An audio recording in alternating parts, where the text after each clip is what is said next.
Sejam muito bem-vindos a mais um episódio do nosso podcast. Você também pode. A ideia do podcast é inspirar você, que quer ser empresário, e nós trazemos muitos convidados aqui que compartilham as suas histórias, a sua trajetória para inspirar você mesmo.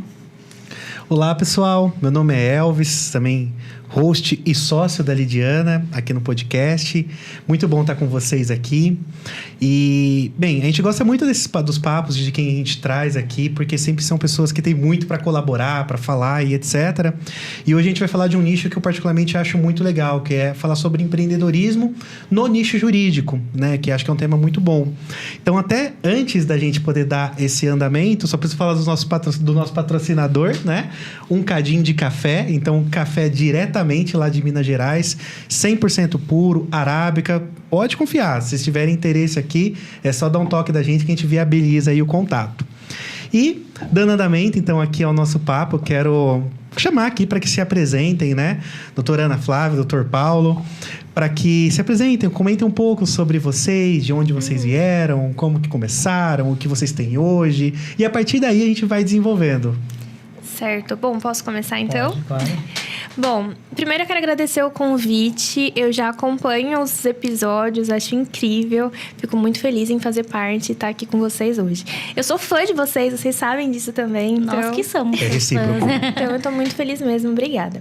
Me apresentando, então, eu me chamo Ana Romaniuk, eu sou advogada, empresária também. Então hoje eu vejo o escritório de advocacia não apenas naquela caixinha fechada que nós somos ensinadas, a trabalhar dessa forma. Então, eu aprendi a advocacia não como uma empresa, mas sim como aquele serviço jurídico é aquilo ali pronto.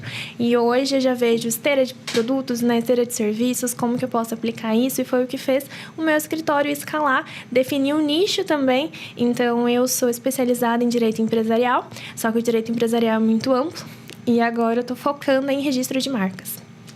Ótimo, muito bom. Show. Oi, pessoal, boa tarde. Gostaria de agradecer pelo convite, admiro muito vocês dois. Fico muito feliz de estar aqui. Eu me chamo Paulo Conforto, sou sócio do escritório Conforto Bergonça Cavalari, sou um dos 3 sócios. Atualmente no escritório nós contamos com uma equipe de 18 pessoas. Então, é um escritório fundado recentemente. Ele tem cerca de 3 anos que nós, como sócios, atuamos juntos. Até maio do ano passado, éramos em 3 sócios e de maio para cá estamos em 18 pessoas. Caramba. Com mais 2 vagas em aberto no escritório. E muito disso se deu ao fato de usar o tráfego pago para escalar, entender a advocacia como negócio e abraçar essa oportunidade, que hoje em dia eu vejo que está muito difundida na área do direito, mas são poucas pessoas que aproveitam essa oportunidade e poucas pessoas que entendem o que é necessário para realmente escalar na advocacia. Então, acho que através desse podcast eu vou conseguir explicar um pouquinho de tudo que eu venho aprendendo ao longo desses anos. E se eu estiver falando muito, vocês me avisam aí. Que se deixar, eu fico falando muito. Esse vai ser um problema com todo mundo aqui. Mas, aproveitando, né, o Paulo compartilhar sobre o tráfego, é uma honra a gente ter vocês aqui. Além de amigos, vocês são, né, parceiros de negócio com a nossa agência de tráfego. E nós escolhemos exatamente vocês por terem essa visão, né, de não serem somente advogados, e sim terem a visão de serem empresários, tornar isso como um negócio, uma empresa e escalarem isso. Então, eu vejo que é uma baita oportunidade aí para quem está assistindo, né, aprender com vocês. Com certeza. E eu até queria começar puxando o papo, né, porque a gente estava até falando disso um pouco antes de começar aqui. Eu olhando de fora, né, também como empresário e buscando oportunidades de negócio, eu vejo o nicho jurídico como um excelente nicho para se trabalhar. Eu acho que é muito bom fazer negócio dentro do nicho jurídico. Eu vou explicar um pouco da minha linha de raciocínio para que vocês me digam se realmente faz sentido, né? Primeiro delas é porque tende a ser um serviço, né? E a gente sabe que serviços geralmente têm margens melhores, né? Então, diferente de você fazer ali a venda de produto, colocar markup e etc. Então, esse é um ponto legal. Outro ponto legal que eu vejo da possibilidade, né, dentro do nicho jurídico, é essa questão de produtização, que acaba dando essa possibilidade de escala também. Aí quando eu olho e eu vejo assim, um produto com uma margem legal e possibilidades de escala, me parece um excelente negócio. Só que eu não sei se isso é tão difundido dentro do meio jurídico, sabe? E aí eu queria começar abordando esse tema, assim, né? Como que vocês enxergam o negócio jurídico de forma geral, sabe? Eu ainda acrescentaria mais um item para a gente analisar como o nicho jurídico ele é interessante. O tráfego pago, por exemplo. E por que eu falo isso? Hoje, muita gente não faz marketing, não faz divulgação nenhuma. É advogado e não divulga nada porque fala assim, a OAB não permite, a OAB restringe. Tá certo, a OAB tem limitações. Só que muita coisa a gente pode fazer. Então, isso acaba sendo um diferencial. Porque enquanto a maioria tá com medo e não faz nada, a gente que estuda, se prepara, conhece a regra, atua dentro da regra. E, por exemplo, o tráfego pago é permitido. Então, a gente está atuando num nicho que poucos advogados se arriscam a entrar, justamente porque tem medo. Então, além dessas vantagens que você colocou, tem mais essa. Acaba sendo um diferencial de mercado, estudar o marketing jurídico e começar a se divulgar nas redes sociais, com auxílio também do tráfego pago. Realmente. Muito advogado, ele tem medo, mas também é uma classe que é muito acomodada ao que era no passado. Porque na faculdade a gente aprende com os professores que a profissão do advogado é uma profissão muito glamourosa, que tem muito status. Às vezes, que nem eu tive aula na PUC, eu só tive professores ali que ou eram advogados muito bem-sucedidos, ou eles ocupavam cargos públicos relevantes, né? Procuradores, juízes. Então, desde a faculdade, o advogado ele sai muito com o ego inflado de achar que ele está numa casta superior da sociedade. E aí ele sai disso daí, ele vai para o mercado de trabalho, ou ele vai atuar sozinho, e aí ele não tem cliente, né? E aí cadê o status dele, né? Não tem. E você falou muito da... Então, o advogado, ele se prende muito ao que era no passado. No passado, você precisava ser um advogado conhecido na cidade para ter sucesso profissional. Hoje, ninguém conhece escritório. Um dos motivos que nem tem placa no escritório. Mas acho que nós somos um dos escritórios de Americana que mais cresce na cidade. É difícil ter um escritório aí com mais de 15 pessoas em Americana. E nós conseguimos isso em 1 ano. Então, você falou também da produtização do serviço jurídico. O serviço jurídico ele é muito rentável quando ele é cobrado certo. Na faculdade, a gente aprende que o advogado ele tem que ser especialista em uma área. Fala, eu sou advogado trabalhista. Então, independente do que chegar trabalhista, eu vou fazer. Eu sou advogado especializado em direito de família. Independente do que chegar a direito de família, vou fazer. Eu não enxergo a escalabilidade dessa maneira. Por quê? No meu escritório, a gente só faz distrato de cotas de multipropriedade. Ou seja, a gente atua com uma única ação. Precisa ter muita coragem para você montar um negócio com uma única ação a ser feita. Mas por que a gente faz isso? Porque explode de lead lá toda hora. O chat vem 40, 50 pessoas novas por dia, entendeu? A gente só não vem mais porque a gente não coloca mais dinheiro em tráfego. Mas se colocar mais dinheiro em tráfego, vai vir 100, vai vir 200 pessoas por dia. A gente não tem conta, não dá conta de atender. Então, assim, veja que eu faço uma ação que ou ela depende do entendimento, ou ela é da área de direito imobiliário, ou ela é da área de direito do consumidor. Só que eu não faço outras ações. Por quê? Porque pro meu modelo de negócio não é rentável. Porque essa ação que eu faço, ela tem um entendimento muito pacificado, então eu não fico discutindo muito na justiça que o cliente tem direito. Ela tem poucas etapas processuais, então eu sei qual que é o começo, meio e fim dessa ação. E ela é uma ação extremamente rentável. Então, eu consegui encontrar um produto. E como que eu cheguei nesse produto? Um dia eu vi que saiu um monte de sentença na cidade de Olímpia. Eu tava procurando de madrugada. Tinha acabado de sair do emprego CLT que eu tinha como advogado. Eu falei, nossa, saiu umas 50 sentenças em Olímpia em um dia. Eu entrei nos 50 processos, eram advogados diferentes. Eu falei, nossa, demanda tem isso aqui. Por que não tem um advogado com todas essas ações, né? Eu fui lá e tô virando agora o advogado lá com todas essas ações, arrebanhando tudo. Então, você veja, se eu fosse atender, que nem eu fechei 108 clientes no último mês. Se eu fosse atender 108 ações diferentes, eu acho que o meu escritório não dava conta de 30. Entendeu? Então, ter essa produtização é muito bom e te permite uma escala boa de você poder fazer mais com os mesmos recursos. Recursos eu falo, tipo, trabalho humano mesmo. E por que eu acho importante cobrar? No nosso nicho, nós somos o escritório que mais fecha cliente e nós somos o mais caro ao mesmo tempo. Então, eu cobro antes do processo e eu cobro depois do processo. Cobrar antes do processo faz com que esse valor mensal eu consiga investir em estrutura. Praticamente todo o valor que a gente ganha de entrada vai para manter e melhorar a estrutura do escritório. O valor que fica ao final, né, a porcentagem que a gente tem de 20%, 30% ao final, ele fica para o nosso lucro como sócio. Então, imagina, se eu fosse cobrar só porcentagem, igual muito advogado quer cobrar, por exemplo, no trabalhista isso é muito comum. Tem áreas que realmente fica difícil. Eu posso depois falar como que dá para cobrar como que dá para cobrar além da porcentagem. Se eu fosse cobrar só porcentagem e eu fecho 30 clientes em um mês, primeiro mês eu tenho 30. Depois eu tenho 60, depois eu tenho 90. Vai chegar em um ano, que raramente uma ação termina em um ano, eu tenho 360 ações para tocar andamento. Só que eu não tenho dinheiro para contratar. E aí, como que eu faço? E aí eu estagno, porque eu não consigo escalar. Então, a cobrança do honorário inicial, ele permite ao advogado escalar muito mais fácil. E para cobrar honorários iniciais, tem alguns requisitos. Primeiro é a especialidade.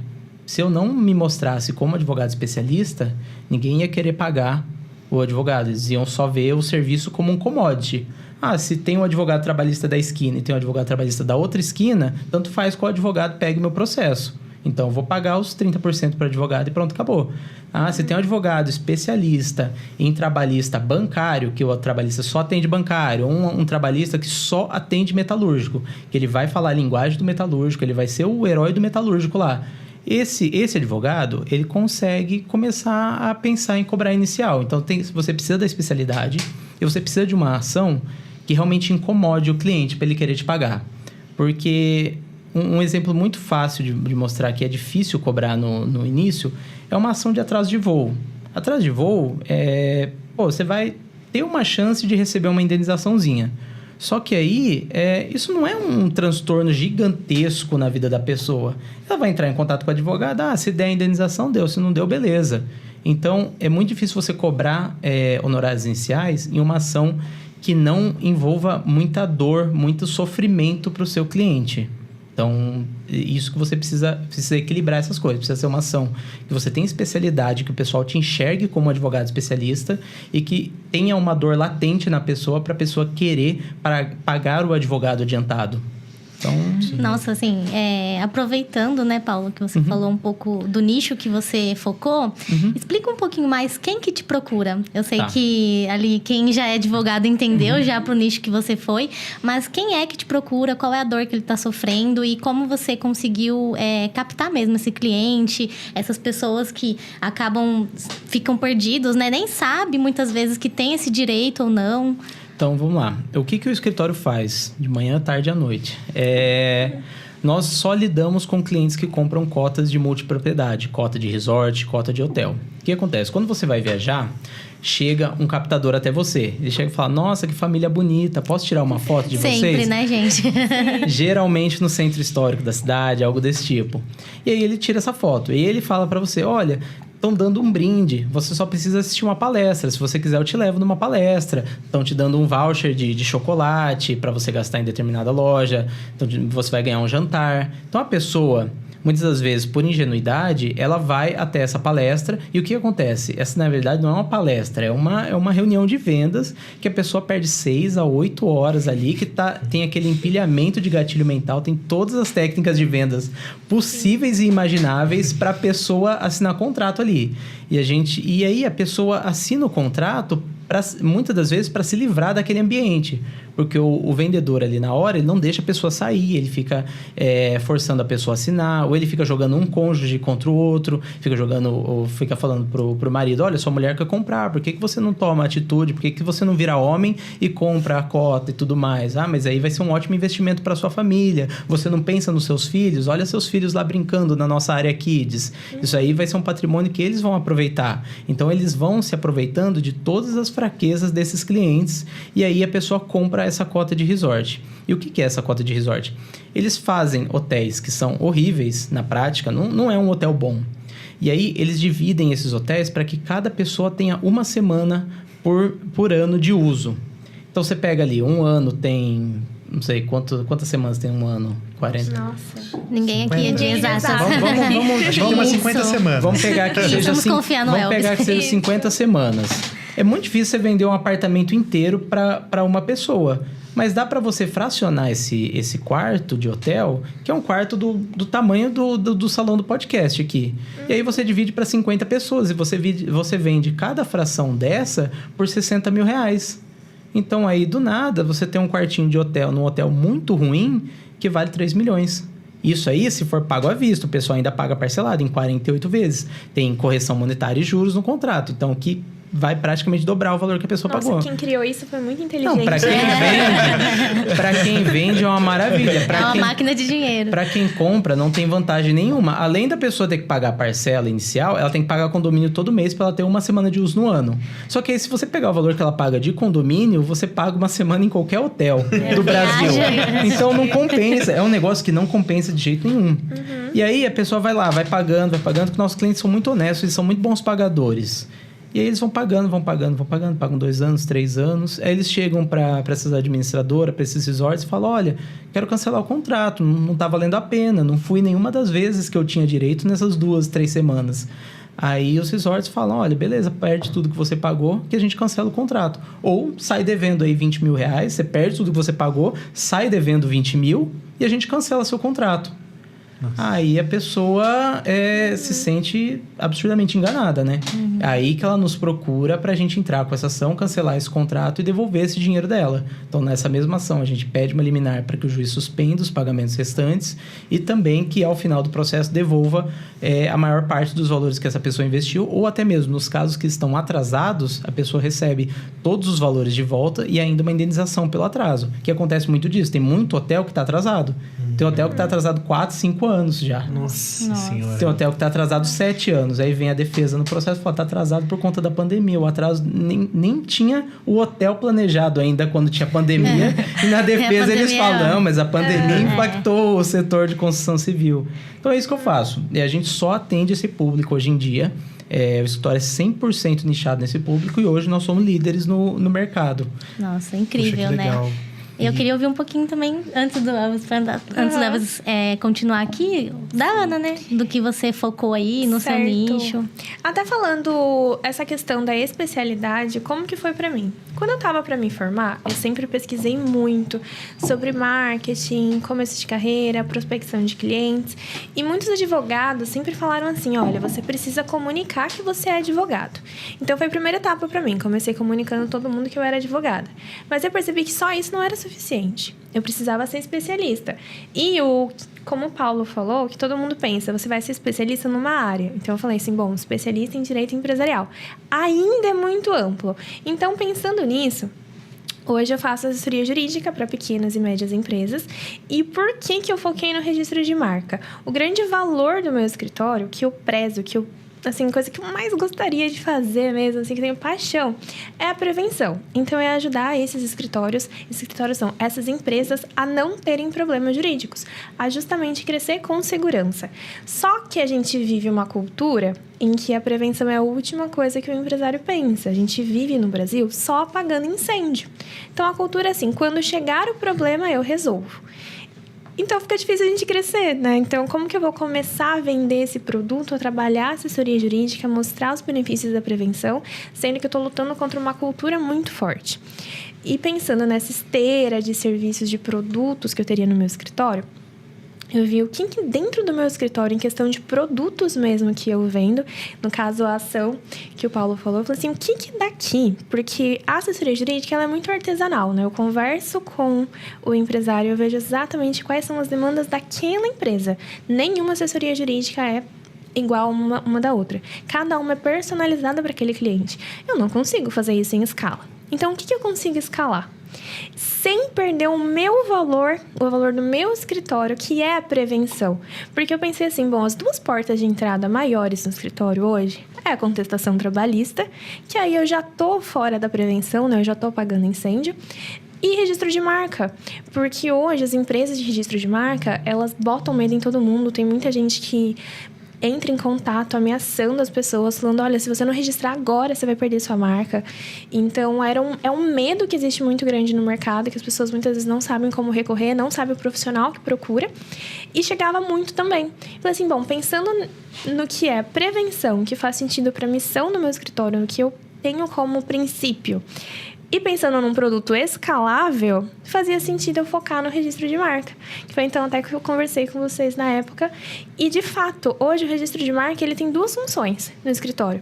Ele serve como um produto escalável que eu consigo fazer em grande quantidade e como também eu me posiciono dessa forma em todos os lugares agora. Chega muita referência, então, além de tráfego pago, as pessoas também já me veem como especialista nisso, o que ajuda a atrair também bastante gente, a gerar mais credibilidade, também para que consiga cobrar valores mais caros. Então, também tem essa importância. Ele serve também como uma porta de entrada. Então, aquele empresário, porque são só empresários, hoje eu lido somente com empresários, ele chega para mim para eu registrar a marca dele, me conhece, ganha confiança, eu vou abrindo espaço e consigo mostrar as vantagens de uma assessoria jurídica e vender outros serviços. Então, até novamente pensando como empresa, a gente sempre quer vender outros serviços, quer ir incorporando coisas, possibilidades, porque o registro de marca ele não tem recorrência. E eu percebi assim, bom, se eu vender registro de marca, o bom é que está sempre surgindo empresas novas, negócios novos estão sempre surgindo. Mas eu vendi uma vez, acabou, aquele cliente vai ficar ali perdido? Não. Então, eu consigo outras soluções dentro do meu escritório, outros serviços para poder oferecer. Mas foi assim que eu tomei a decisão, comecei a entrar nesse meio, focando no registro de marcas. Puxa, que legal. Eu vejo que é muito importante, né, para o jovem advogado, ou não tão jovem, que às vezes está querendo fazer esse movimento, perceber isso, porque a gente começa a entrar nessa seara dos desafios de negócio mesmo, né? Sim. Porque, beleza, o que não muda você sendo advogado ou você sendo empresário de qualquer outro nicho? Cara, se abrir uma empresa, a primeira coisa que você precisa fazer é conseguir cliente. Então, cara, você precisa conseguir cliente. Sim. E que formatos que você vai fazer isso? Qual que é uma eventual diferenciação de oferta que você tem para poder fazer aquilo? Então, às vezes tem muita gente que quer fazer tráfego pago, mas não tem necessariamente uma coisa diferente para poder fazer e tudo mais. Então, cara, você até capta o cliente, mas eu cobro mais caro que o meu concorrente, mas para ser bem sincero, eu não tenho nada de diferente dele. Mas calma lá, né? Sim. Espera lá. Então, primeiro, né? Você tem que preocupar com esse posicionamento. Só que uma vez que você começou a resolver esse problema de captação, esse problema comercial, assim por dizer, você passa a ter os problemas operacionais disso, né? Porque, como você mesmo disse, puxa, se você faz um trabalho de assessoria empresarial, você tem que tomar muito cuidado na hora de você contratar uma pessoa para cuidar do cliente que contratou de você. Sim. Aquilo, né? E isso é muito difícil de replicar e é o tipo de coisa que trava crescimento.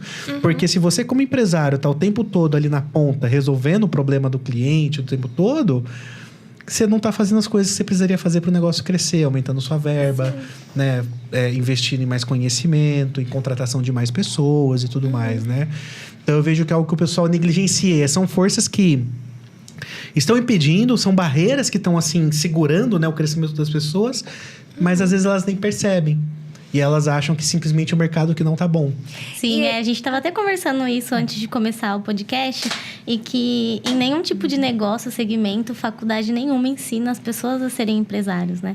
Sim. E eu falo por estar do lado de fora, assim, eu vejo que realmente o direito ele é muito glamourizado, né? E quem não tem o seu escritório, a pessoa já sai pensando, vou abrir um escritório muito lindo, sou um melhor profissional, e fica naquilo. E ela não está disposta a estudar o resto, porque ser empresário acho que acaba sendo o de menos ser um bom advogado, né? Precisa olhar para os outros campos, precisa ser especialista na área comercial, precisa estudar o marketing, precisa saber montar time, gerir time. E as pessoas elas saem totalmente despreparadas. As pessoas são o mais importante do escritório. A gente só tem o que tem hoje por conta das pessoas que estão ali com a gente. Por muito tempo, né, antes de ter essa visão de escritório como empresa, eu me qualifiquei muito para ser um bom advogado. Hoje, o meu sonho é que eu seja o pior advogado do escritório. Eu quero ser o pior ali. Então, eu quero ensinar o pessoal a ser bom advogado. Eu quero investir em capacitação ali. Porque, no final das contas, o escritório de advocacia ele não tem máquina rodando. Ele tem gente ali. Entendeu? O nosso maior ativo ali são as pessoas que trabalham com a gente. Então, precisa valorizar, precisa ensinar, precisa tratar todo mundo... Lógico, todo mundo tem que ser tratado bem, mas ele tem que ter uma diferenciação nisso no escritório. E Eu vejo um dos maiores motivos para o nosso crescimento mesmo foram as pessoas que estão ali dentro. E não eu e meus sócios, assim, mas sabe, quem abraçou e quem ali tá ali todo dia ali se dedicando para ser uma pessoa melhor, um advogado melhor.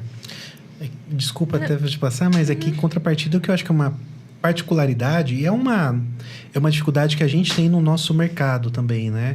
Vocês trabalham com uma mão de obra qualificada, né? Então, assim, isso por si só também já se entende que você vai ter um custo maior, é uma pessoa que também tem mais ofertas e coisas nesse sentido, né?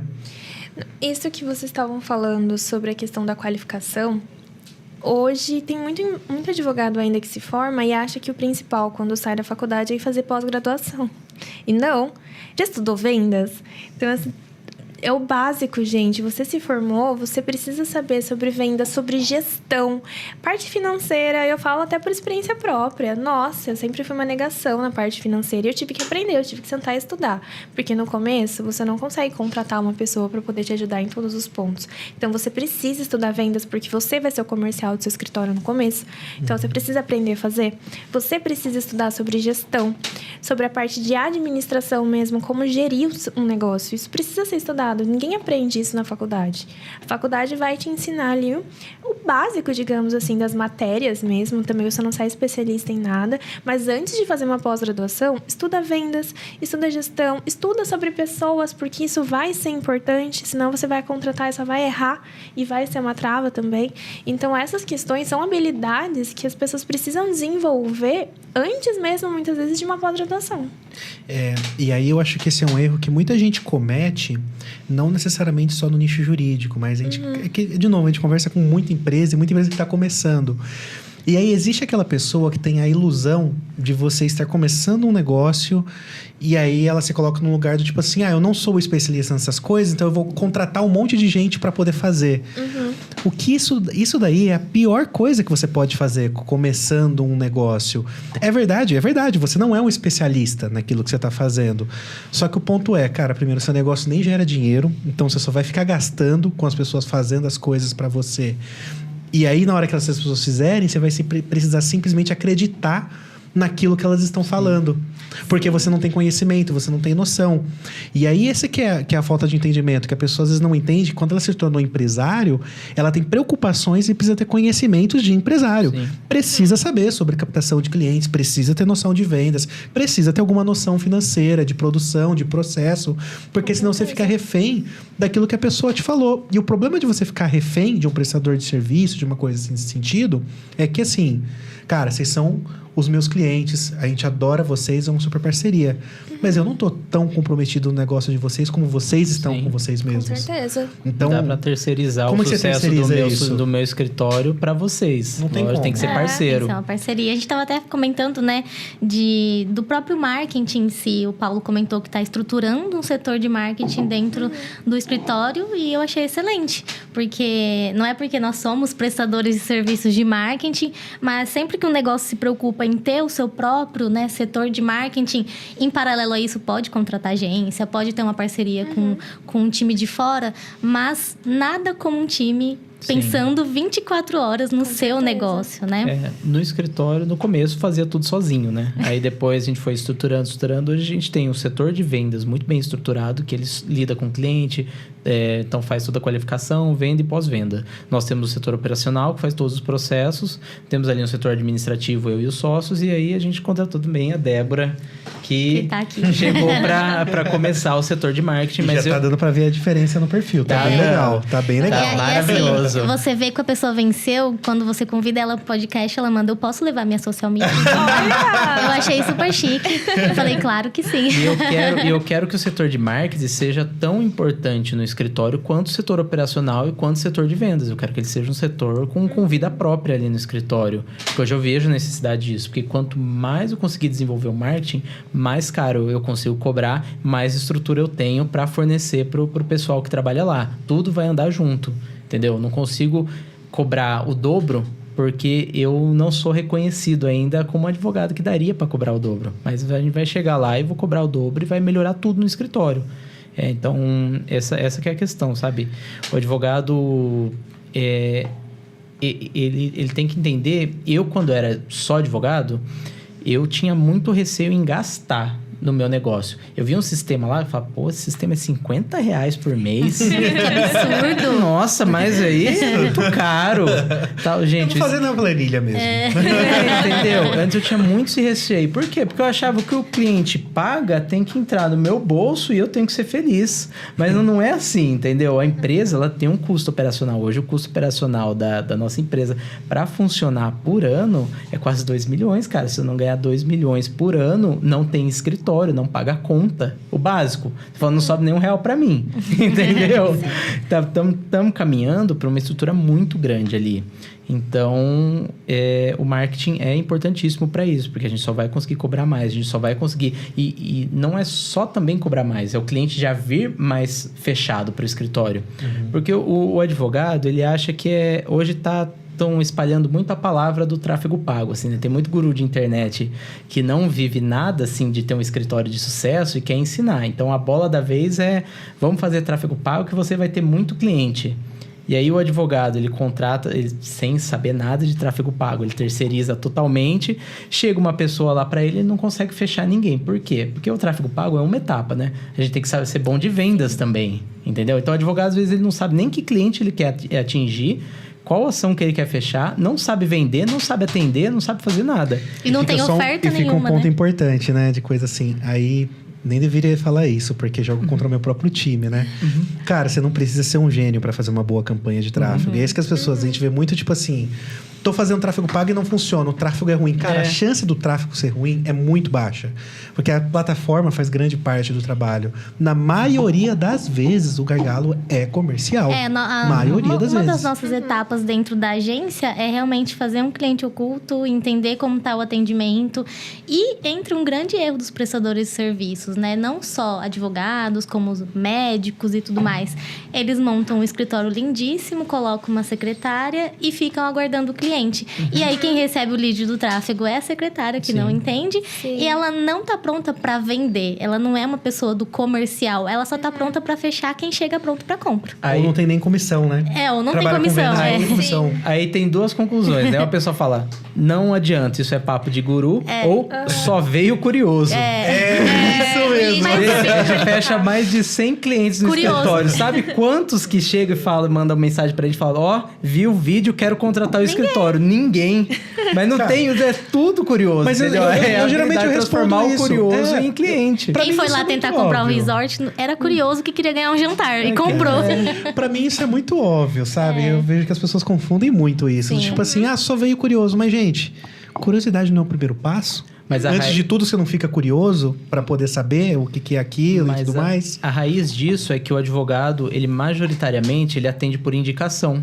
Então, ele tá acostumado a ver o cliente por indicação. Então, vai o cliente por indicação no escritório, ele troca uma conversa ali com o cliente e já fechou o contrato. Porque a venda por indicação não é nem venda, né? É tirar pedido. Exatamente. Aí vem uma pessoa que não te conhece. Por que eu tenho cliente no Acre, no Amazonas, em Sergipe? Porque, a venda é bem feita. O cara confia muito mais no advogado, que ele nem sabe onde que é Americana. Ele nem conversou comigo, ele conversou com as vendedoras do escritório e fechou com a gente, em vez de fechar com o advogado que o pai dele indicou, que o primo dele indicou, que o irmão dele indicou. Por quê? Porque a nossa venda é muito mais bem feita do que os advogados da região dele. Então, o advogado ele está muito acostumado a vender por indicação. E vale dizer, né, que isso sobre vendas é importante as pessoas saberem, né? É completamente intencional. As palavras que são usadas, a recepção, o jeito de fazer, não é aleatório. Porque eu vejo que as pessoas elas têm muito essa mentalidade de só vir e pegar o que está pronto. Mas, na verdade, o processo de vendas, ele não é isso. O processo de vendas, ele passa por persuasão, passa por você abordar os temas que você sabe que aquela pessoa tem problema, passa por fazer follow-up. Então, tem aquela coisa, tipo, chegou um contato, essa pessoa não me respondeu. É só curioso. Cara, desculpa, Alecrim Dourado, é só você que tem coisa importante para fazer no dia a dia. A outra pessoa não tem, ela não esqueceu de você. Né? E a gente sempre fala assim, a partir do momento que você quer investir em tráfego, você está arrumando um novo problema para pra você. Uhum. Porque vai ter um problema ali de chegar a pessoas e você vai ter que saber trabalhar com elas. Sim. Independente de ser qualificado, ser desqualificado. Vai ter gente que vai entrar em contato com você hoje e vai fechar daqui 3 meses. Se você não trabalhar esse banco, né, de leads que estão chegando, você vai deixar dinheiro na mesa. E isso até pro marketing, né? Tem pessoas no nosso segmento que se formam em publicidade, em marketing, mas não tem a noção de vendas.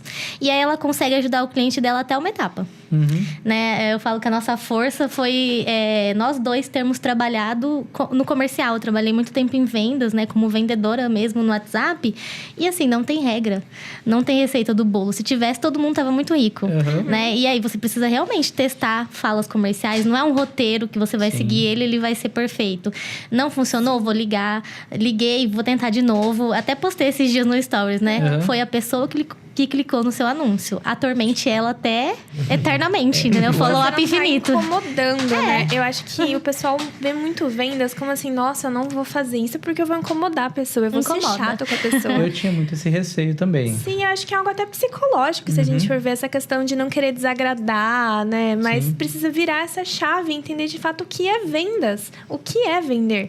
Porque como o Paulo falou, a maioria das pessoas só tira pedido, isso não é vender.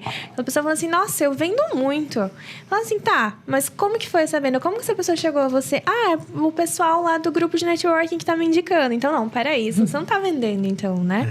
Será mesmo que você é um bom vendedor? Vamos testar quando chega um lead desqualificado, se você consegue converter. Aí, assim, a gente vai ver, né?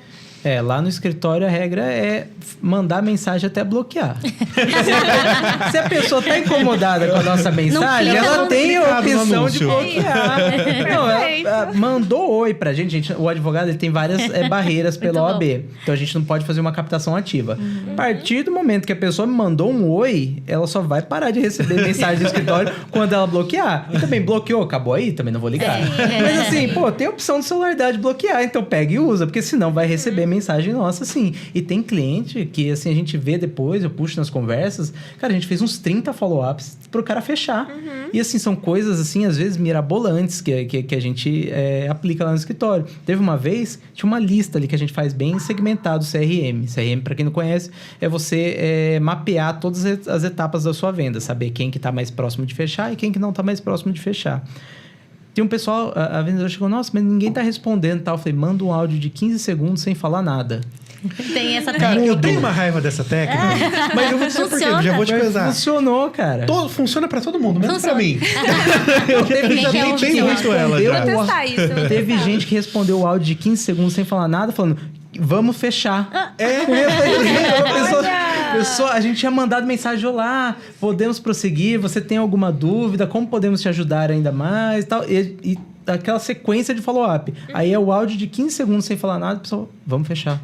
Dá pra entender? Não dá pra entender. Então você tem que tentar de tudo. Exatamente. Não dá, é coisa de maluco. Teste mesmo, né? Teste. Testando até ver o que funciona e o que não funciona. E às vezes, assim, tem perguntas que o time comercial deixa de fazer com medo, né? Realmente, de incomodar. A gente tem um cliente que a gente sugeriu realmente perguntar o que tá faltando pra você fechar com a gente. Porque eram pessoas que realmente queriam o serviço, mas ainda não tinham fechado.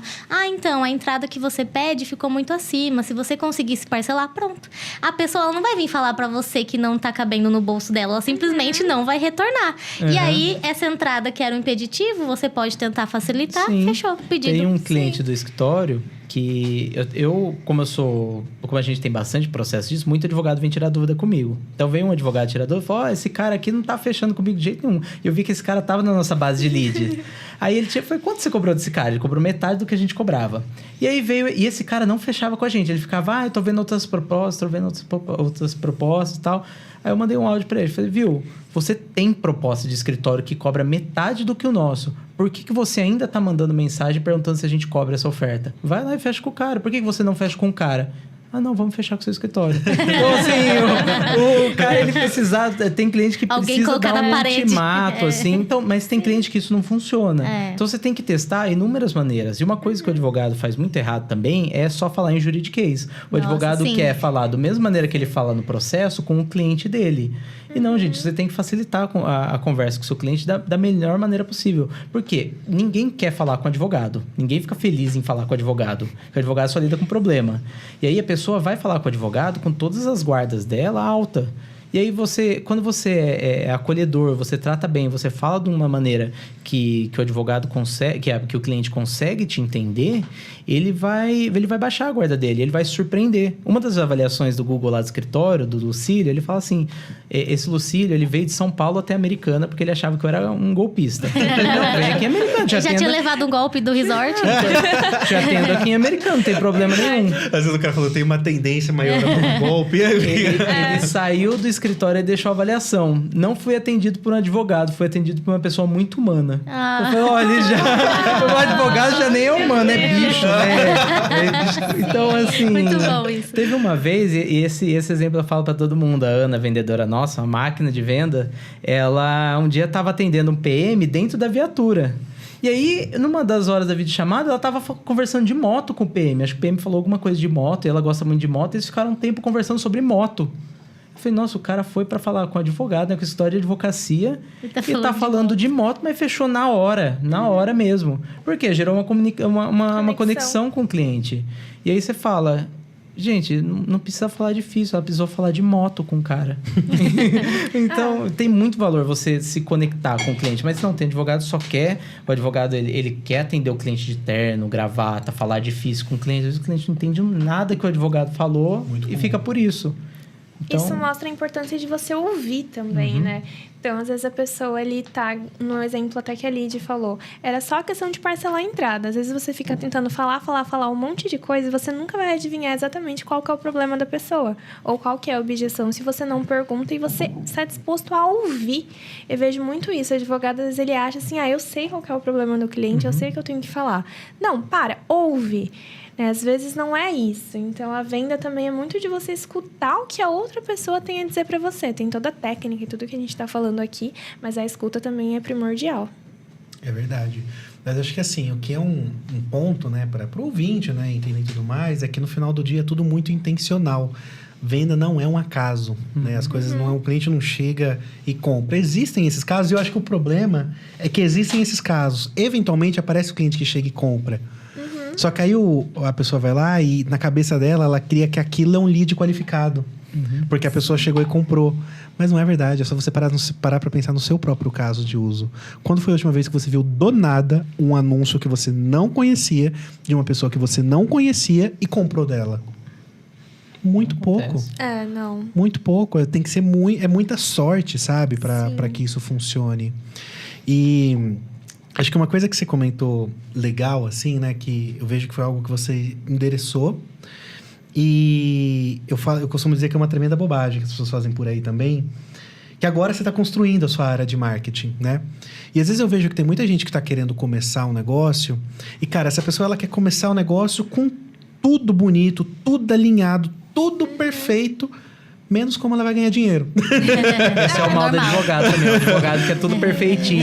E tipo assim, menos como ela vai ganhar dinheiro. Não se preocupa com o óbvio. Ok, montei um escritório lindo, eu tenho uma marca linda, eu tenho tudo maravilhoso, eu peguei um empréstimo no banco para poder fazer isso daqui. Dia 1 do meu escritório, eu sentei na cadeira... Puxa, eu não tenho cliente, né? Eu preciso conseguir algum agora. O que eu faço, né? Aí eu queria ouvir um pouco sobre o que vocês veem, né? Dentro do nicho, né? Seja da experiência que vocês tiveram. Porque assim também, para mim... Hoje, pra mim, hoje isso é óbvio. Nem sempre foi, né? Mas eu sou do time de performance, né? Primeiro você precisa conseguir dinheiro, depois você pensa em branding, né? Sim. E esse foi o caminho que eu tomei mesmo. Eu primeiro fiz o tráfego pago, estruturei o escritório e só agora, depois de 3 anos, depois de, sei lá, 3 mil clientes, que eu tô preocupado com marketing, entendeu? Por quê? Porque foi uma maturidade que eu fui... adquirindo aos poucos. Então, hoje eu vejo uma necessidade gritante de recuperar o tempo perdido. Porque eu acho que a gente já podia ter investido nisso há muito tempo atrás. Mas no começo eu fui muito... Eu fiz o caminho, acho que oposto que a maioria faz, né? Eu só fiz os anúncios, consegui muito cliente através de landing page, através das campanhas jogando direto pro WhatsApp. Mas a pessoa entrava no meu Instagram, não tinha nada, cara. Já tava assim... Mas mesmo assim dá pra fechar muito cliente. Então, o advogado, ele é muito perfeccionista, sabe? Ele fica muito preso naquela questão, tipo, eu vou esperar, tá tudo perfeito. Vou esperar eu ter um celular ótimo, vou esperar eu ter uma iluminação ótima, vou esperar eu ter um microfone ótimo. ótimo, tem que estar tudo perfeito, alinhado, para ele querer começar a fazer alguma coisa. Aí nisso se passam os anos e a pessoa não faz nada e desanima. E aí fala que é culpa do mercado. O mercado tá saturado. Saturado. Mas é aquele clichê, né? Tem que começar mesmo sem estar preparado. Você fica preparado durante. Hoje eu tô como presidente da Comissão da Jovem Advocacia e nos grupos de estudos eu vejo que é muito, mas muito comum o advogado que não pega cliente porque ele fala assim, ai, nossa, esse caso eu não sou especialista, então eu não vou pegar, eu não vou fazer, eu não vou atuar. Só que aí a pessoa não pega nada porque fica sempre com medo. Então, e tem medo de se posicionar e de falar assim, olha, agora eu quero trabalhar com isso, eu vou trabalhar nessa área. Tem medo de se posicionar porque acha que vai perder mercado, que vai perder cliente. Então, não se posiciona porque tem medo ou porque não se acha bom o suficiente. Não pega cliente porque não tem segurança, porque acha que precisa fazer uma pós-graduação. Ah, porque eu não fiz a pós-graduação na FGV, então eu não sou boa. Tem muita gente que é assim. E a gente vai ficando pronto durante o processo. Então, a gente não pode ter medo de se posicionar, de arriscar, de botar a cara no jogo mesmo e fazer. E hoje eu vejo que muita gente vai e fala assim, bom, nossa, eu não posso começar ainda, porque eu ainda preciso disso. Mas não é assim. Hoje em dia, a gente não tem mais aquela ideia, por exemplo, que a gente precisa de uma estrutura física. Para você começar, você não precisa de uma estrutura física. E tem muito advogado lá atrás que fala assim, não, como assim? Você não é advogado, você não pode advogar se você não tiver uma estrutura física. E hoje já não é mais uma barreira. Então, hoje o digital, ele facilita muito as coisas para que aquela pessoa que realmente tem coragem de pegar e fazer. E acho que até pegando esse gancho do que você falou... eu posso falar da minha experiência e não sei se é de vocês é assim, mas essas pessoas elas criam uma ilusão de que elas não vão ter medo, né? De que chega um momento em que ela tá pronta e ela vai fazer aquilo. Mas, pelo menos na minha experiência, eu tô sempre com medo. Mas ele nunca acaba. O tempo todo. Cada cliente que entra, cara, é uma noite mal dormida, pensando, cara, será que a gente vai conseguir entregar aquilo que a gente falou? Esse projeto é grande, é uma preocupação. Ou então um passo de fazer uma contratação, aumentar o custo da empresa, de coisa. Não existe um cenário em que eu não esteja com medo para poder fazer as coisas. E aí entra o perfil também, né? A gente estava comentando antes de começar que tem gente que não vai ter o perfil de ser empresário e tá tudo bem. Porque hoje também a gente se compara muito na internet, parece que você só tem sucesso se você for empresário, se você tiver um negócio. E não, você pode ser um profissional de marketing, um advogado de sucesso e que não tem perfil para ser empresário. E não deixa de ter credibilidade, não deixa de ter reconhecimento.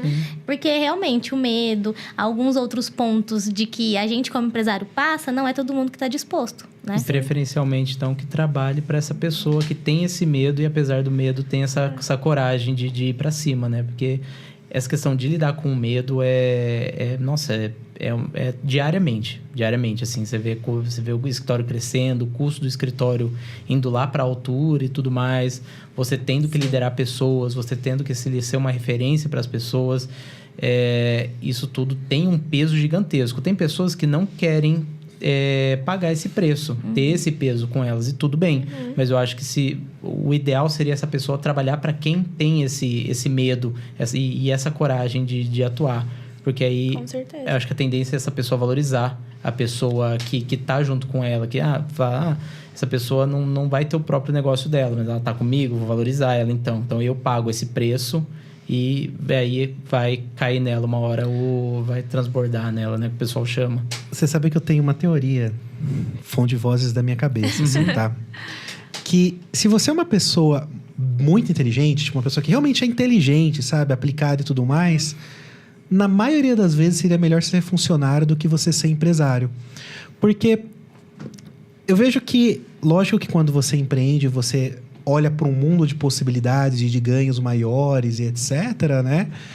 Mas a bem da verdade é que essa não é a realidade da maioria das pessoas. A maioria dos negócios não são tão bem sucedidos quanto a gente pensa que é. E outra que montar um negócio, você começa a lidar com essa dinâmica de para onde vai o dinheiro. E grande parte do negócio, do dinheiro que é gerado, ele fica dentro do negócio. Sim. Então, não necessariamente foi para sua PF. Enquanto se você é uma pessoa muito inteligente para ser, por exemplo, um diretor de uma grande companhia e etc... Cara, num bônus de final de ano, numa coisa nesse sentido, você vai lá e coloca a grana no bolso. Eu tive esse insight vendo o Thales Gomes falando, que ele falou assim, cara, um diretor na minha companhia, que já é uma companhia grande, etc., ganha de bônus 2 milhões no ano. Cara, quanto tempo o empresário demora para colocar 2 milhões no bolso? Porque o negócio tem que estar muito bem para ele conseguir tirar 2 milhões e colocar dentro do bolso. Sim. Então tem isso também. Acho que é lógico que a gente está falando sobre empreendedorismo, a gente vive esse meio, né? Mas eu também sou do ponto de vista de que não é o único caminho para ter sucesso, sabe? Mas então, trabalhar para quem tem o perfil do empreendedor. Exatamente. Porque tem muito escritório em Americana que tá moribundo, assim, sabe? O escritório não se desenvolve há décadas. Sim. Entendeu? Então, o que esse escritório vai oferecer para a pessoa que procura ali a vaga? Nada, né? Vai ficar sempre se manter igual. Porque ali tá lutando só para não fechar. Então, isso aí muitas vezes um escritório que já foi herdado, um escritório que os sócios já perderam o gás, já perderam o ânimo de continuar crescendo. Então, acho que se a pessoa não tem o perfil de empreender, tem que ir atrás de quem tem esse perfil mesmo. Exato. Sim. E isso que a gente estava falando no começo sobre o diferencial da advocacia, isso realmente está acontecendo. A gente vê muitos escritórios que estão há anos no mercado que até os dias atuais só vivem de indicação. Então, vai chegando um momento que hoje todo mundo está na internet. Tem advogado que hoje em dia eu vou fazer um acordo, o advogado quer mandar por correio assinado. Eu fico, gente, 2025 você quer me mandar o documento por correio? Não quer pagar R$50 na ferramenta. Não quer pagar 50 reais, não paga o correio. Às vezes não acredita mesmo. Às vezes assim, é tão retrógrado, porque a advocacia ela tem esse perfil mais antigo, das coisas assim, bem mais retrógradas. Papel, então, tem muita né? Isso me gente incomoda. que é assim ainda. Tantos papéis, assim. Um advogado amigo do meu cunhado, ele tá na casa dos 40 anos. Eu falei pra ele, ele perguntou como que tá aquele advogado. Ele falou, tô bem desanimado com a advocacia e tal. Eu falei, cara, tô voando, pegando cliente do Brasil todo.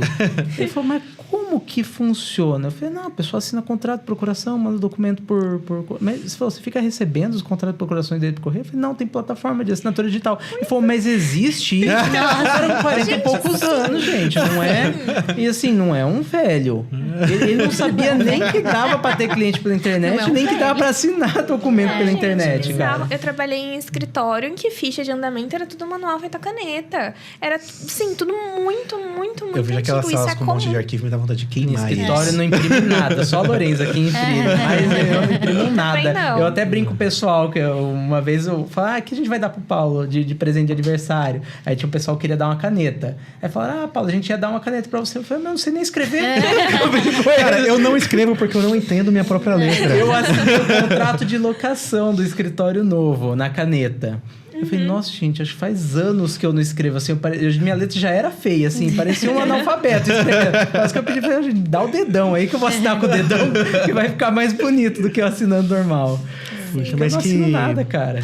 Mas que bom, né? Que meio a um ambiente como esse, que a gente sabe que tem uma série de amarras, né? Que tem uma série de coisas ali que travam, né? Esse andamento. Existem pessoas como vocês, né? Dispostas a seguir essa trajetória de primeiro estudar, implementar, errar, aprender e compartilhar isso, né? Nos meios de vocês, entre a gente. A gente quis chamar vocês porque a gente sempre uma aula, a gente sempre aprende muito conversando com vocês, né?